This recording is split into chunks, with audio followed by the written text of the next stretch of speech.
me, Goldilocks has always been a reminder of the importance of having a balance.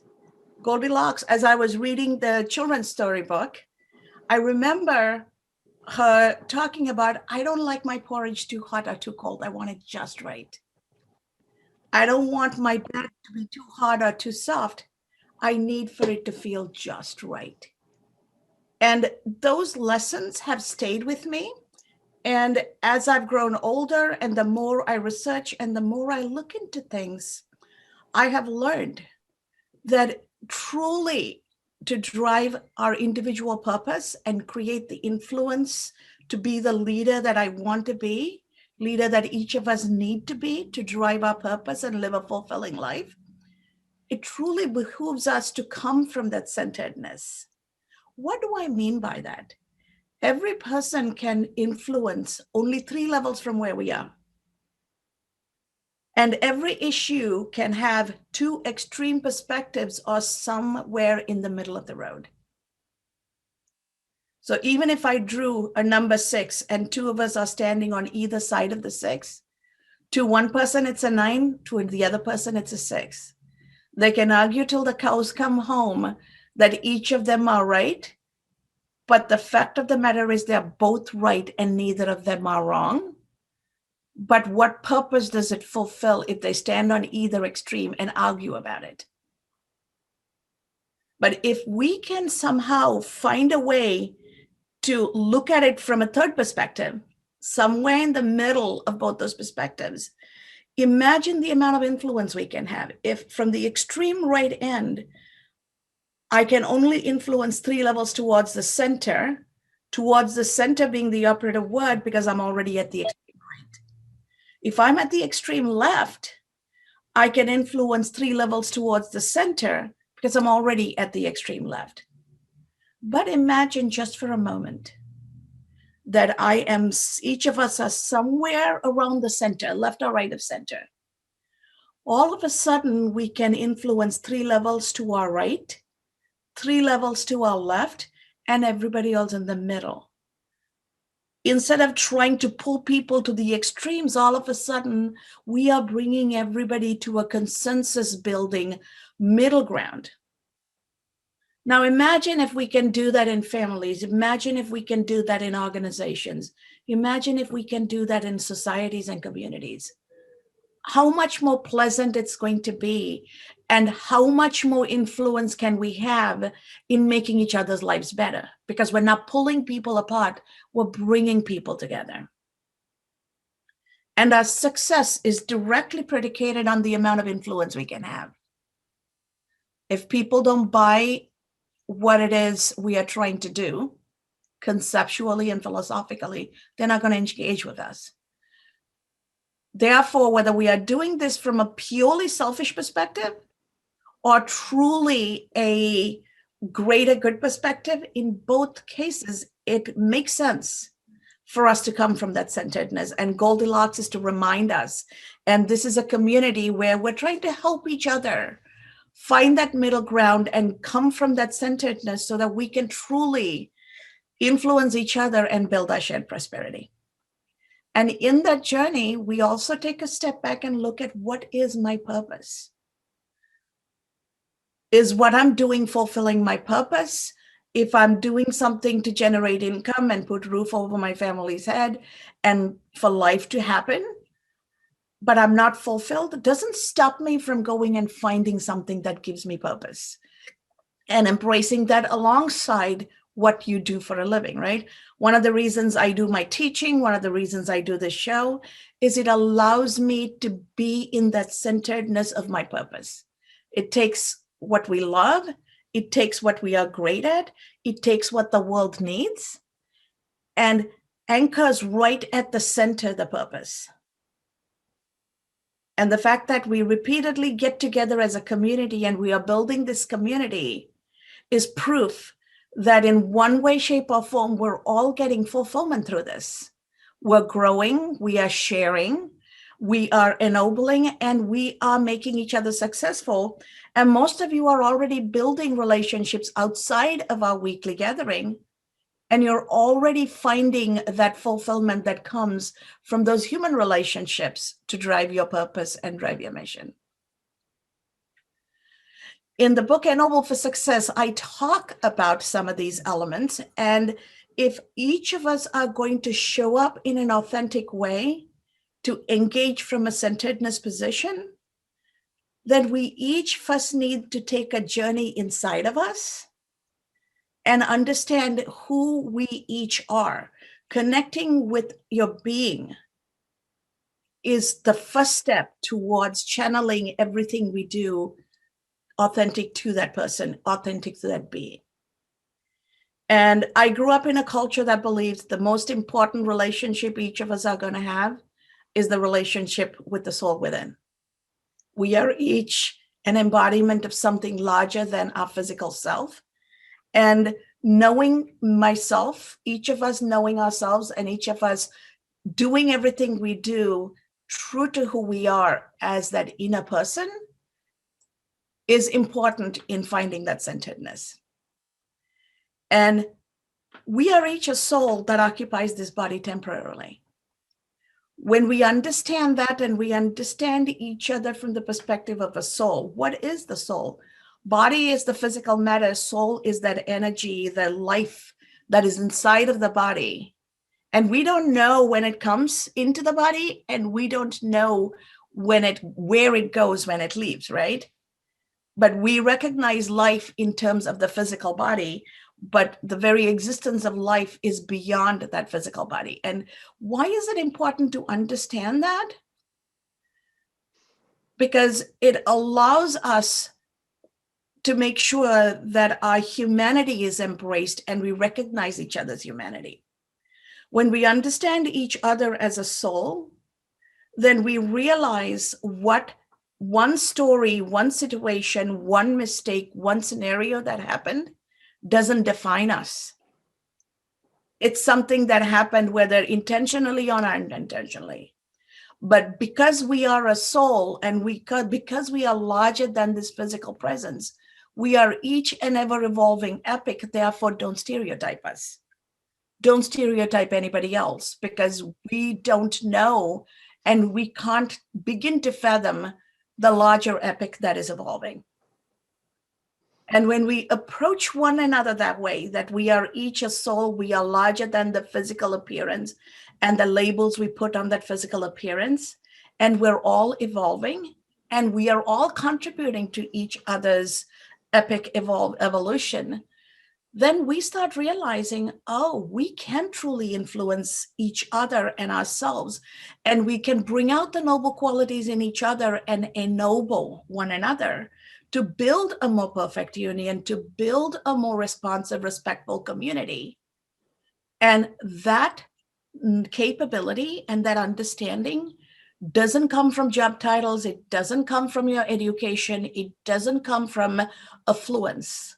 It comes from the kindness of heart. You don't need to be rich or highly educated or, somebody in a very senior executive role of a major corporation to be able to ennoble other people and bring out the best in others. All it takes is a kindness of heart and pureness of spirit. As we start today's topic, which is, if not now, when, with my amazing guest, Jeff Fonslow, who you're going to meet in a minute here, I want us to take a step back and think about how each of us have a soul, and the soul is an embodiment of energy. And that energy embraces both masculinity and femininity. What I mean by that is masculine energy is the goal setting, realizing outcomes, delivering strategic goals. Those are very masculine traits.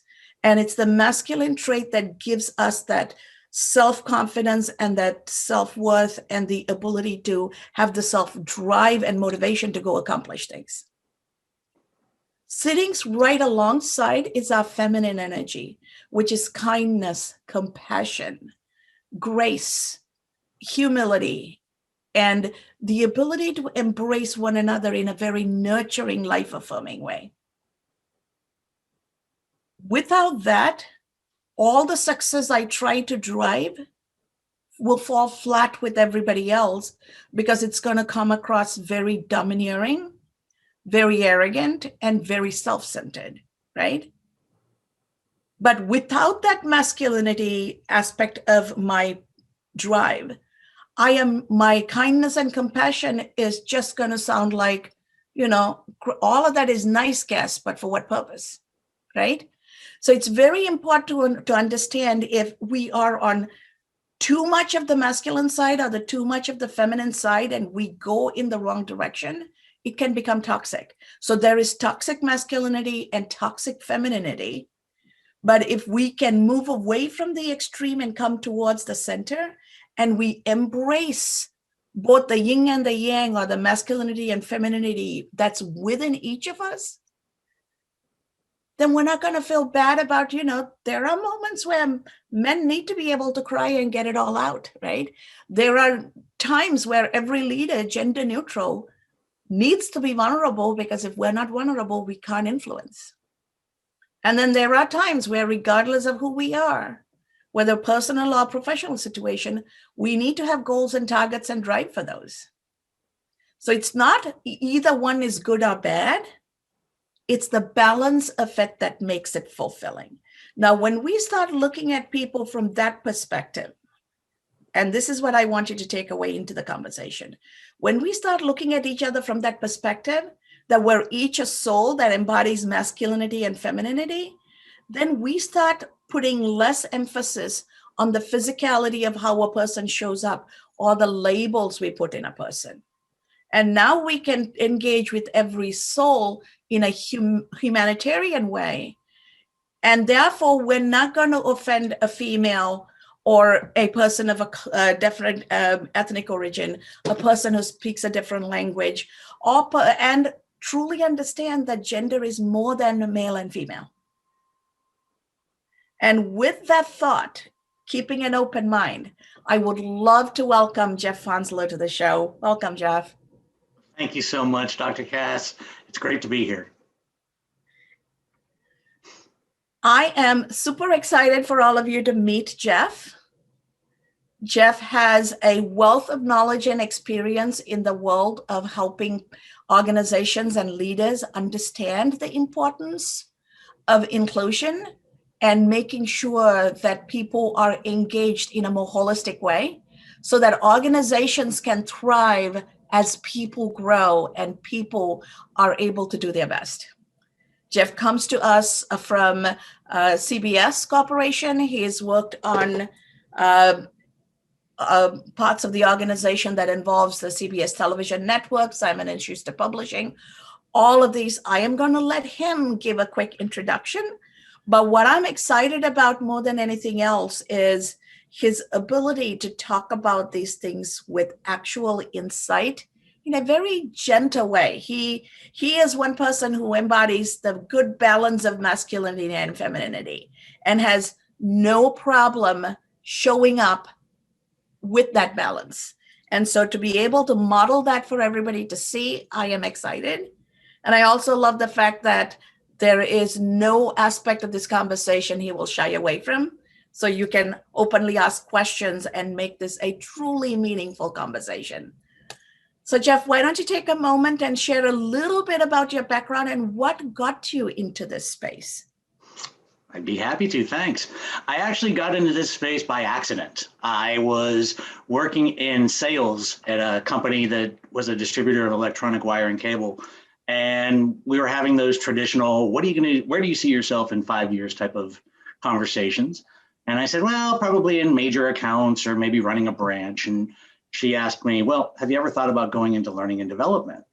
And I thought, well, yeah, years ago I wanted to be a teacher, but didn't really pursue that. And she said, well, I think you'd be really good at it with your personality. And I said, all right, well, let's give it a shot. And when I taught my first class and saw light bulbs going off over people's heads, saw them kind of connecting the dots, I just went, okay, this is it. I found kind of my passion, what I'm really want to do.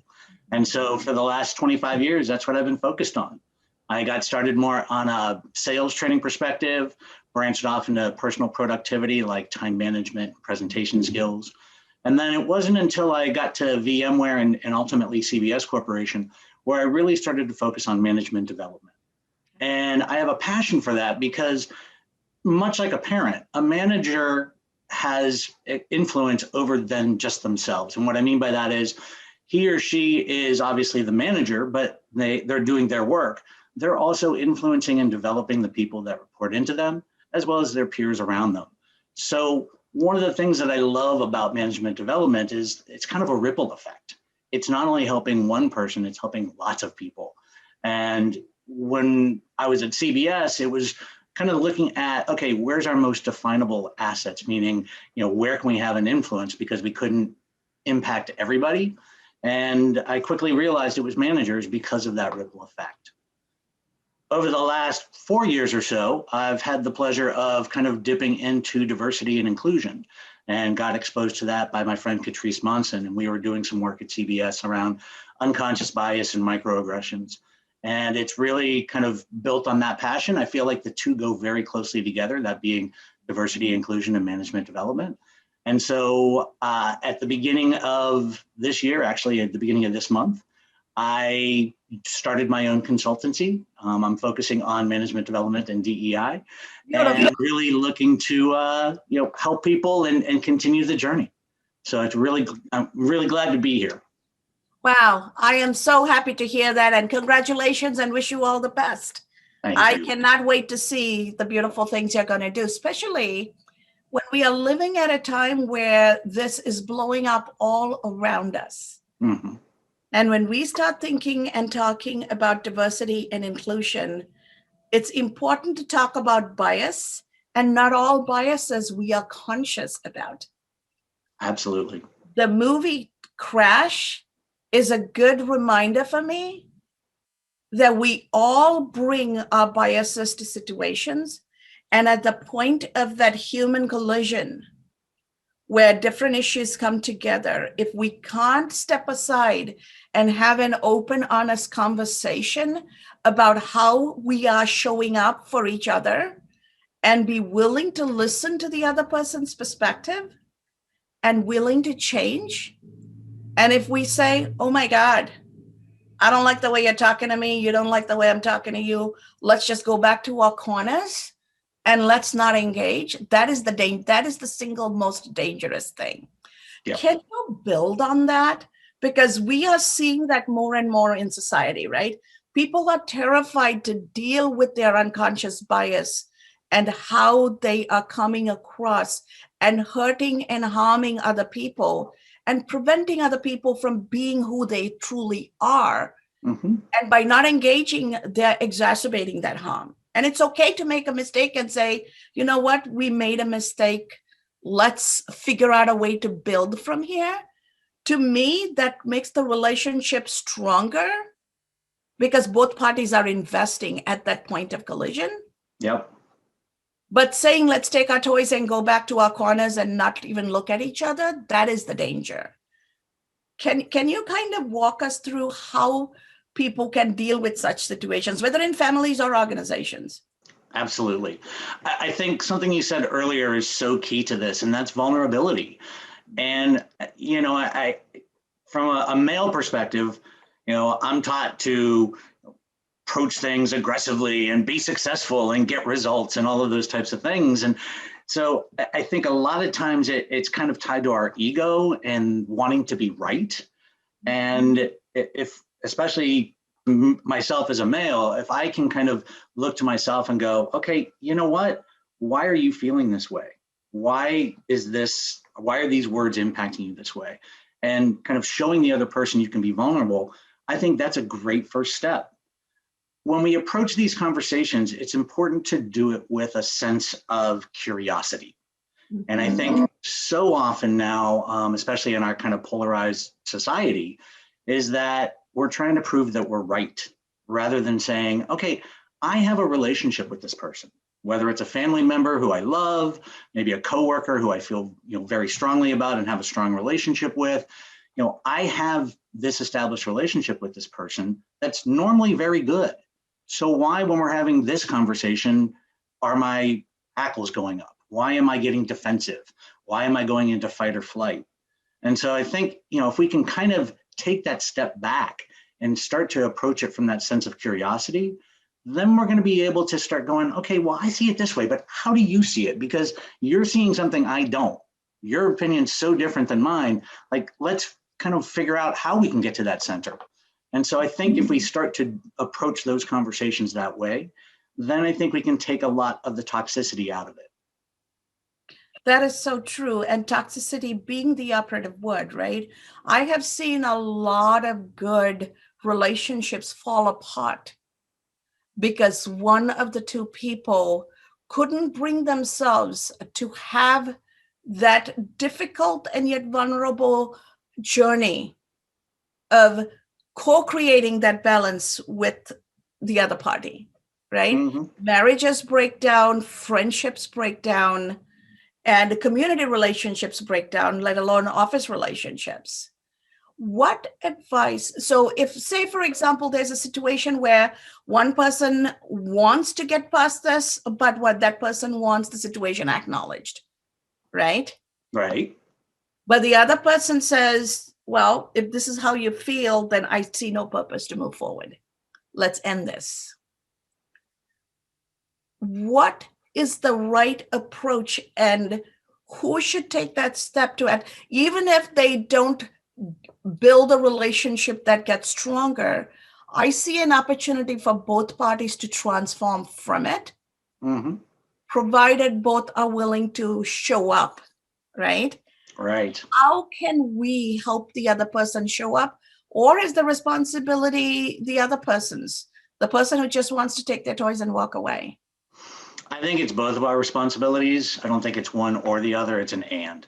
And I think part of it is when I'm in these types of situations, I let the other person give their side first.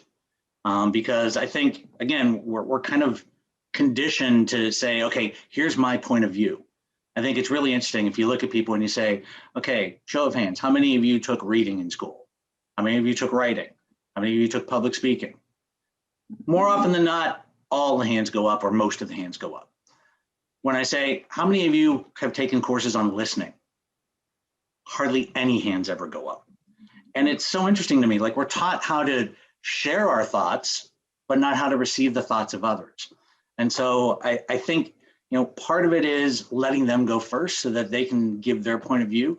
And it shows that you're giving a willingness to actually hear what they're going to say. I think it's also, asking insightful questions, but not questions that attack.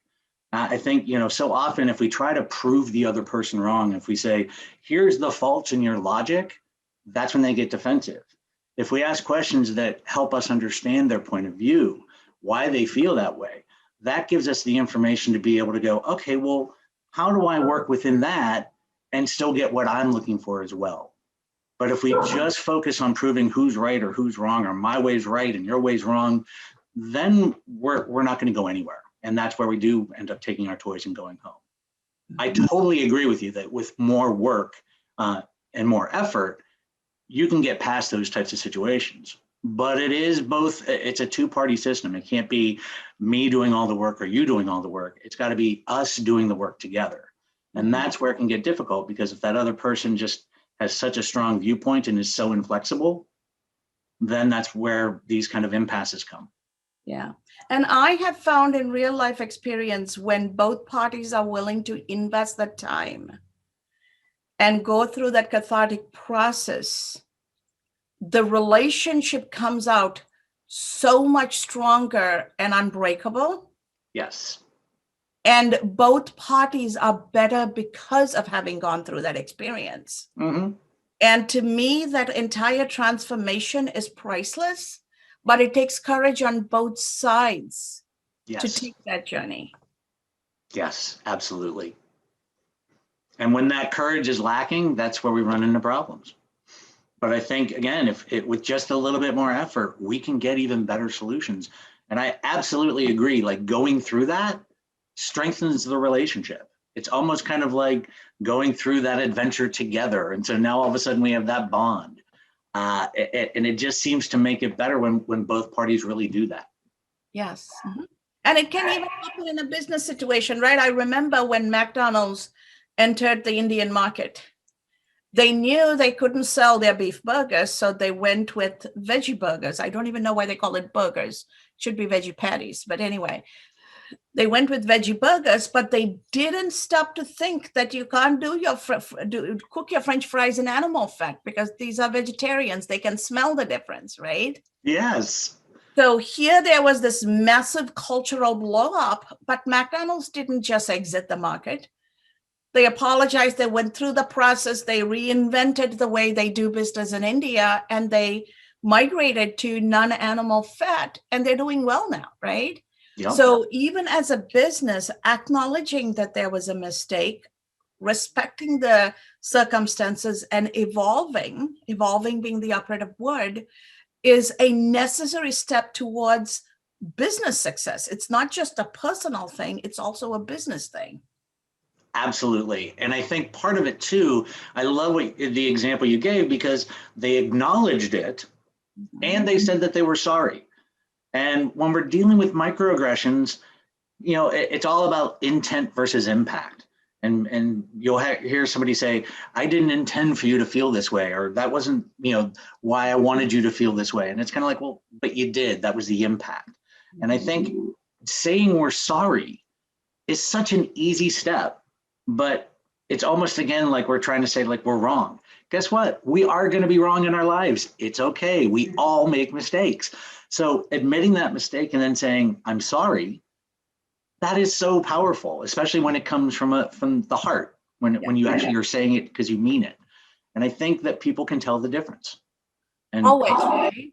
Yeah. When people are in the habit of saying, I'm sorry, but if it's just words, the other person can sense it. Yes. And if you're truly sincere, your entire being is demonstrating how sorry you are and you actually care about how you've made the other person feel. Yeah. Then that's where healing starts, right? Mm-hmm. It's getting past just the words. Mm-hmm. And it's more, it's both coming from the place of the heart, but it's also listening with the heart. Mm-hmm. And so I think, it goes back to that two-way street of, we both need to do the work. When I'm saying I'm sorry and trying to process that with you, and you accepting that apology and realizing that, it didn't come from a place of hurt or anger, it came from a place of mistake. Mm-hmm. And that allows us to move on. And again, I think it makes it even better because we realize, like, hey, we're going to make these microaggressions whether we want to or not. Mm-hmm. And so when we do, say you're sorry, move on, but be genuine. Don't be like, sorry. Okay. Anyway, what were you talking about? True. And we're all going to run into it, right? We are all different for other people. None of us are the norm for everybody. Correct. We all have unconscious biases. Fun story. I was getting ready to teach a class at CBS, and I was setting up. And a participant came in about 5 minutes, maybe 10 minutes early and said, hey, I'm really looking forward to your class. I'm excited to hear it. I just wanted to let you know, I don't have any biases. Like, I'm not prejudiced. I treat everybody the same. And I just looked at him and I said, that's why they're called unconscious bias. Mm-hmm. Our brain can only consciously process 40 bits of information at one moment. But during that moment, we are flooded by 11 million bits of information.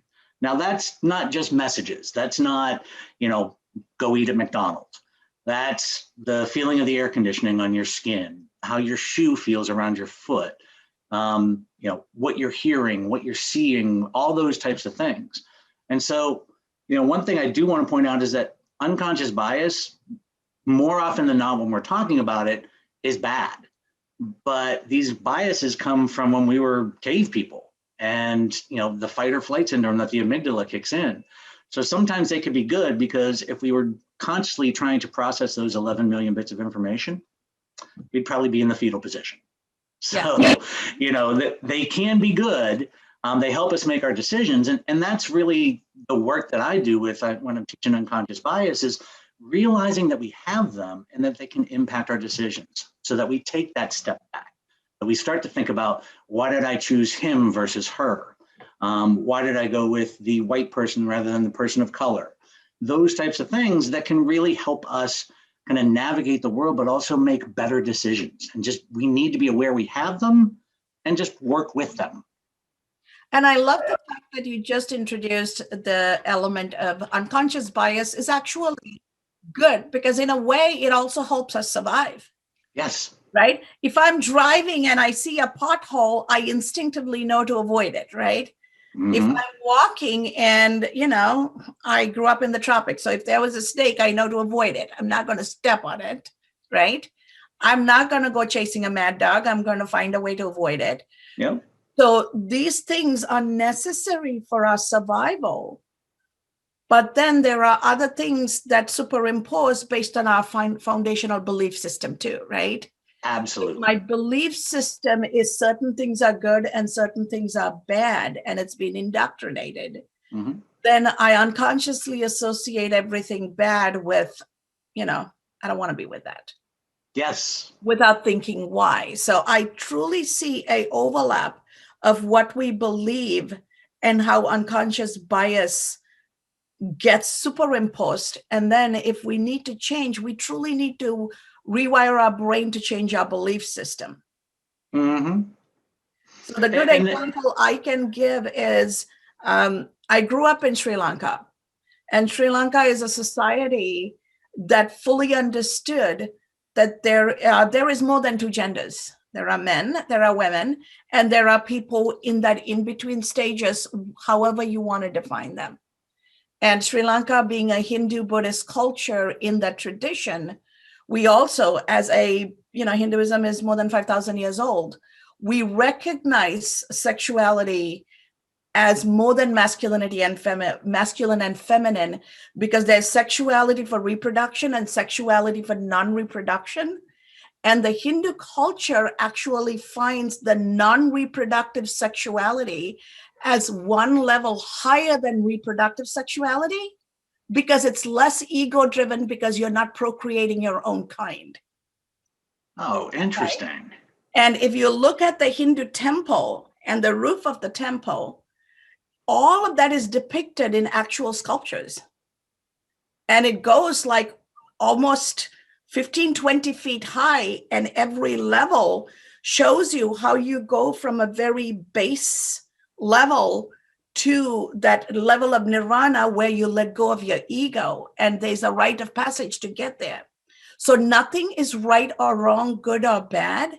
It just is. And the journey of the soul is to, through its different experiences in the body, let go of the ego, right? So that's a spiritual philosophical concept. And so I came from a place where gay marriages were okay. Arthur C. Clarke lived in Sri Lanka because as a Brit, he couldn't live in UK, but he lived in Sri Lanka. He had a very good life. He was an astrophysicist with the Space Research Center, and he built it for the Columbia University in Sri Lanka, right? So we got a lot of benefits from the guy who gave us 2001 Space Odyssey. And we're a huge tourist attraction for people of different sexualities because we accept it as okay. Then fast forward, I come to America, and then everybody has problems with labels. It's like, oh, why? Or, oh, you're only 32 and you're a woman and you're a minority. How did you become a CFO? Like, why is that a problem? Right. My country had the female head of state in the 1960s, the first ever in the world. I was not told that girls can't do everything, right? So all of a sudden, the belief systems are different when you switch geographies. So help us talk through, how do we deal with that kind of tectonic shifts? Because we're seeing those happen right now. I think part of it is understanding the other culture and kind of doing some homework in advance. It's not just kind of showing up. I hear oftentimes, because of my travels with work and throughout my career, about Americans and kind of like, we're loud and we're brash and we're, all these things. And you can't just go in and assume that the culture is going to assimilate around you. You have to go and assimilate into the culture. And so I think it's having an understanding of that and being able to address it as it comes up. Like I love your example of being 32, a woman of color, and a CFO. Well, why can't I be? Like, why are we even having this conversation? You know, if I was a white male at 32 years old, you'd be like, you're doing great. But for you, it was, wait, what? And so I think, you know, it's understanding those cultural norms, but then also being able to approach them when you're dealing with other individuals from a place of compassion and empathy. And that's where, you know, we are going to shift a little bit. We are going to try to be educators and trying to show people there are other ways to be thinking about it. But again, I think it's important that we approach it again from the heart and from a place of compassion and empathy, so that we're not necessarily coming in like white colonialists and saying, I'm here to save you or to teach you the better way. No, it's not that at all. It's, hey, have you thought about it from this perspective? Have you looked at it from this way? What if we tried this? And I think, you know, it's I statements rather than, you know, you, so that we can kind of show here's how I feel about it. And that also makes it less confrontational, because the individual is then not saying like, wait, you're saying you need to do this. You have to fix this. It's, hey, I or we, those types of things. And then I think, you know, again, it's going to be realizing too that, you know, every interaction we have is a step forward. And so we may make small steps with some people, we may make large leaps with others.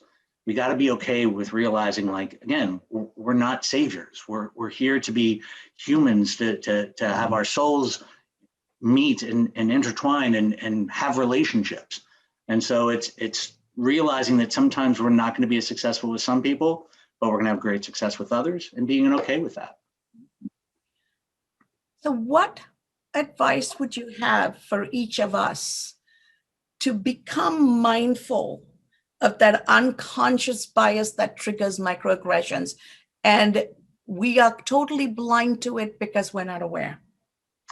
How can we grow?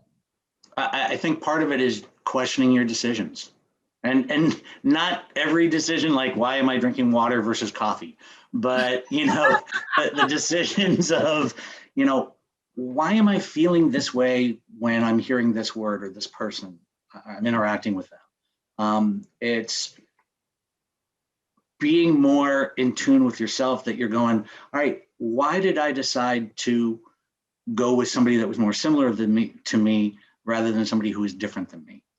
You know, it's those types of things. And that's, I think, key, is just really being aware that they influence our decisions. We make those microaggressions based upon whatever decision member that's going on in our brain. So by being aware that, hey, the thoughts that we're having here may be influenced by bias, I think is a great first step to kind of be questioning yourself. Be aware of yourself. Mm-hmm. I think also it's, you know, checking in with others. You know, how am I doing? And, you know, how is our relationship? And I think so often we kind of go on autopilot with our relationships, like, hey, you know what? We're not fighting. We seem happy. So let's not talk about it. No, let's talk about it. What's going great? You know, what can we be doing better? How do we connect more often? You know, there's times where I was traveling a lot for work and in my old career at CBS, and I'd come home and I'd, you know, almost feel disconnected from my husband, because I'd been on the road and kind of making all my decisions for myself and being like, okay, you know, I'm going to have dinner at this time. I'm getting up at this time. I got to be at the office at this time. And then getting home, it was kind of like I had to shift gears and be like, wait, I'm now with this man who I love and I'm sharing my life with. Like, it's not about me anymore. It's how do we reconnect? What things can we do to be close to one another, to kind of not repair our relationship, but just bring the relationship back into the more prominent position rather than it being on the side during the week because of my travel. And really looking for those ways that we can connect with others and continue to do so, because I think, you know, it's almost like when you say you're going to lose weight or you're going to stop smoking.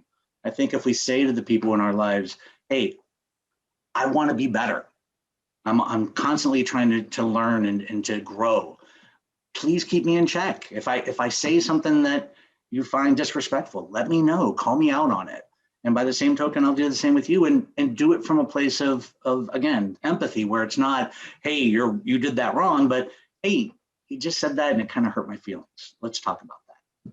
And I think that's a key thing too, is talking and really just opening up. That's good advice, because that way it makes everybody feel safe in that conversation. Mm-hmm. And I've also found humor helps. And what I mean by that, most of you know my husband, Mike, who's here. And so because we have a race difference, we have an ethnic difference, language difference, most people don't assume we're husband and wife, right?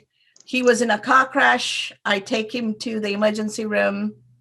And the first thing out of the Caucasian emergency room doctor to my husband was, "Oh, you are so lucky your maid cares about you."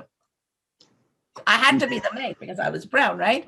So we've been married for a long time now. We're used to these kind of comments, and we have a pretty good sense of humor.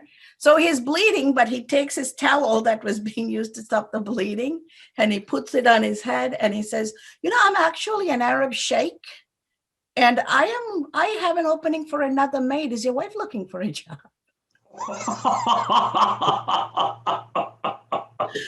So this is all going down in the emergency room, and then we both start laughing. Never mind, he's completely smashed up below his waist. It took him 2 years to start walking after this whole ordeal.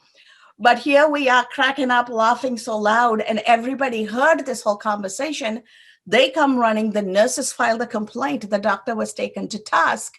And then what I did is I took my Dr. Costary Henry name badge and put it on my shirt. Now they assume I was a medical doctor because, 75, 80% of all doctors look like me. I don't know why they thought I was the maid of all things, right? So now they're giving me medical records. I'm taking all the medical records, calling my friend, calling my siblings who are doctors, and then telling them what I want them to do. And now they totally assume I'm a doctor, medical doctor, right? So I think having a sense of humor about things help, because we could have taken it to another place. Yes. And I think humor is a great deflector. It can kind of make people lower their guards. Mm-hmm. I would just caution, though, that sometimes what we might think is funny and what they think is funny may not mesh. So be cautious with it, but in the right situations, you are spot on. It can be such a great way to kind of diffuse the tension and just kind of bring it back to what we really want to be talking about. Mm-hmm. So with that, I'm glad you got a good laugh out of it. We still laugh about it.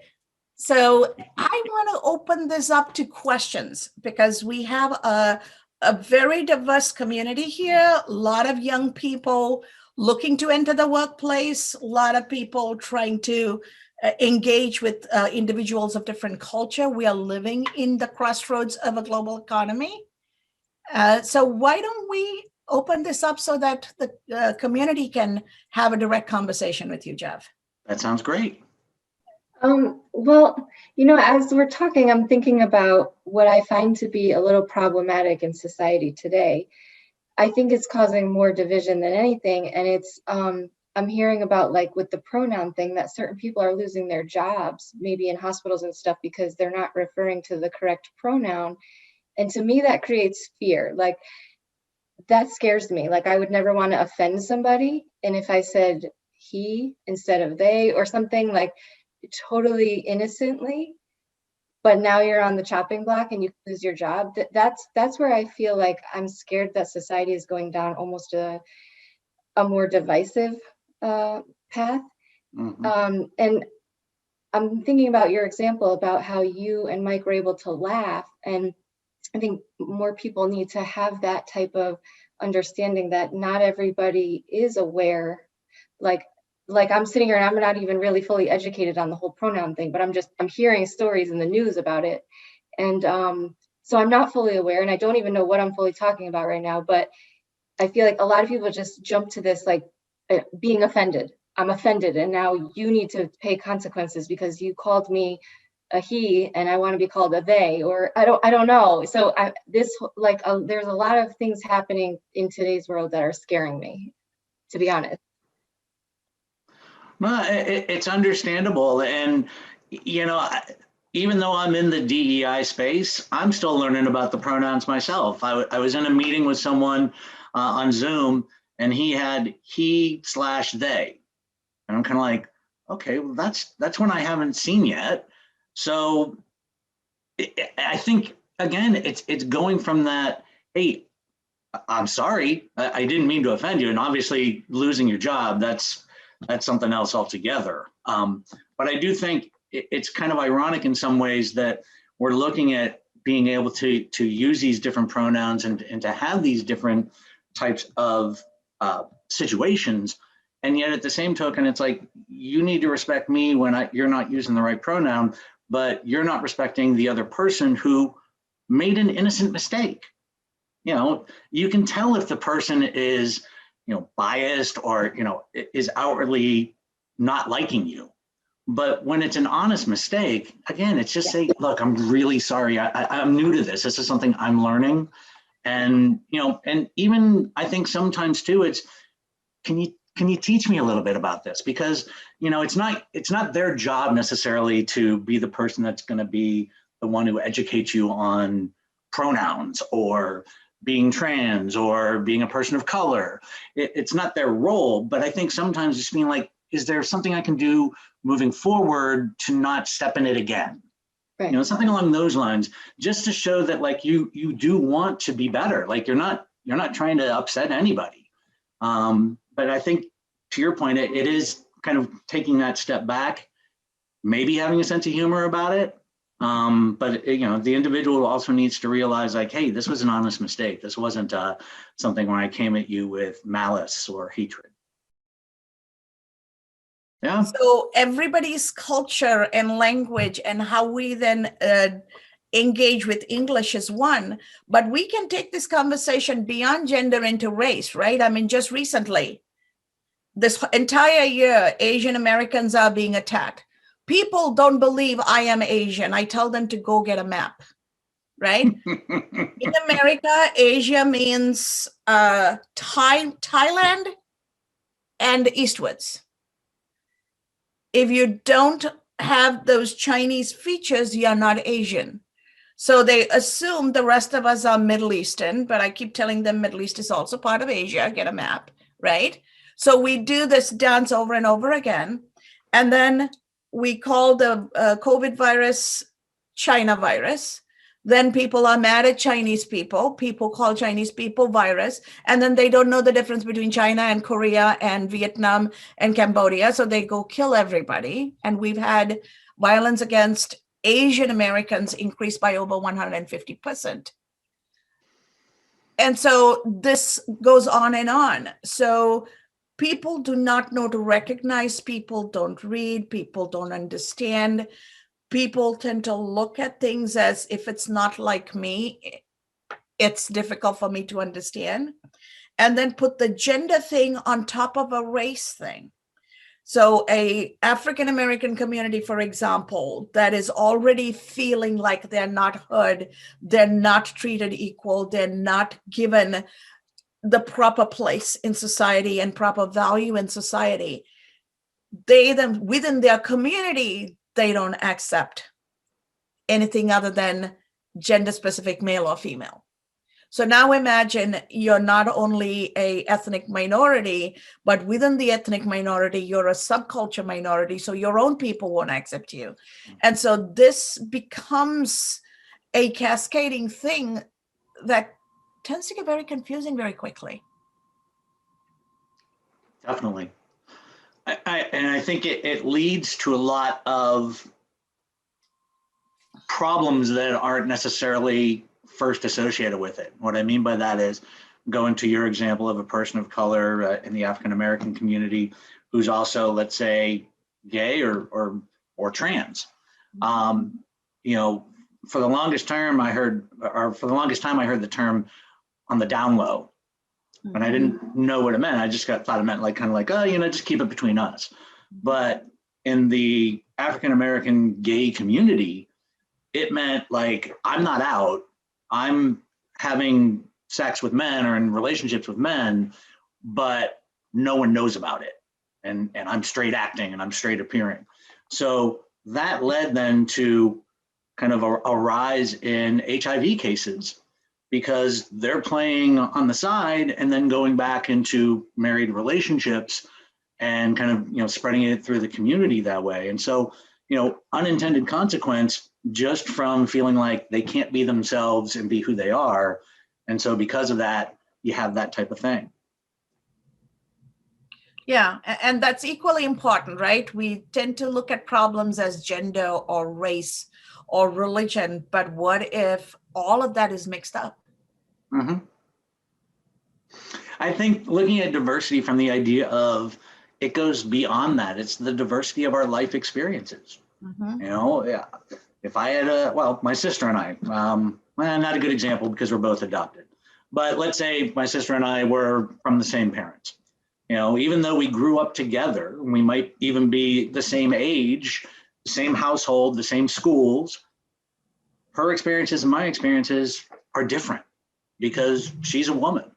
I remember when my sister came to visit me in Chicago when I was living there. And one night she's like, I want to go for a walk. I'm like, yeah, you know what? I'm not really into it. Go ahead. And she said, Jeff, you don't understand. You're a 6 foot, 210-pound guy. Like if somebody's going to mess with you, they're going to be probably pretty big. I'm a 5 foot, 120-pound woman. And I'm like, got it. But up until that point, I was just like, Jewel, you go for walks all the time. Like, why do I need to go with you? So it was just even there, like that diversity of experience. I'm thinking like, yeah, go ahead. I know my neighborhood. You're safe. She's like, I don't live in Chicago. I'd really appreciate it if you'd come with me. Brother, sister, love each other, known each other my whole life, still didn't get that, oh, that's why, until she actually had to spell it out for me. And that's a good example, because even if my sister and I grew up in Sri Lanka in the middle of a war zone, we had the same experience. We were both girls, all of that. But even though the circumstances were the same, how we reacted and embraced and transformed during it and beyond it is different. So we're polar opposites today. Yeah. My sister and I are the same. Mm-hmm. So a lot goes into that. And I like the fact that you're bringing in thoughts and experience as part of diversity, because I am a believer that if we truly understood diversity as all of that, then hiring different looking people of different genders with different qualifications from the same zip code doesn't truly give us diversity. Right. Right? So life experiences and exposure and what people have gone through is equally important. And so that is a component of diversity most organizations forget. Yeah. I find it really interesting in the recruiting process when we're bringing talent into our organizations that we use the word they're a good fit or a good culture fit. Because what are we saying? They're like us. I feel comfortable with them. This is somebody I'm going to go for a beer with after work or have lunch with or possibly become friends with. Our brain is biased towards the familiar. And so when we say culture fit, it's like a petri dish for bias, because really what we're saying is this person is more like me and I feel comfortable with them. Now, I'm not saying hire people that you're not comfortable around. You do interact with them on a daily basis. But I think it's also, I find it really interesting that when we're hiring, we're not looking like, oh, where do we have gaps? What do we need to fill? Not just the position, but wouldn't it be great if this team could do this? And maybe we bring somebody in with that skill set that can help us kind of transform our teams. But a lot of times we just go for that sameness. And that's where, we're going to get the same outputs, the same thought processes, the same type of sameness, really, that's going to not get really the results that we want to achieve. Life circumstances also teach us that we need to look at diversity in a very, very different way. Mm-hmm. Definitely. And I think that, again, can help us in dealing with those microaggressions and being able to say, like, hey, my experiences up until now haven't included this. Like, how can I grow? How can I learn? So that I don't make it again, but I just have a richer view of the world, a richer understanding of it. And somebody said earlier, it's a lot of work. Yes, it is. It is a lot of work. But I think when you look at relationships and how we interact with one another, it's work worth doing.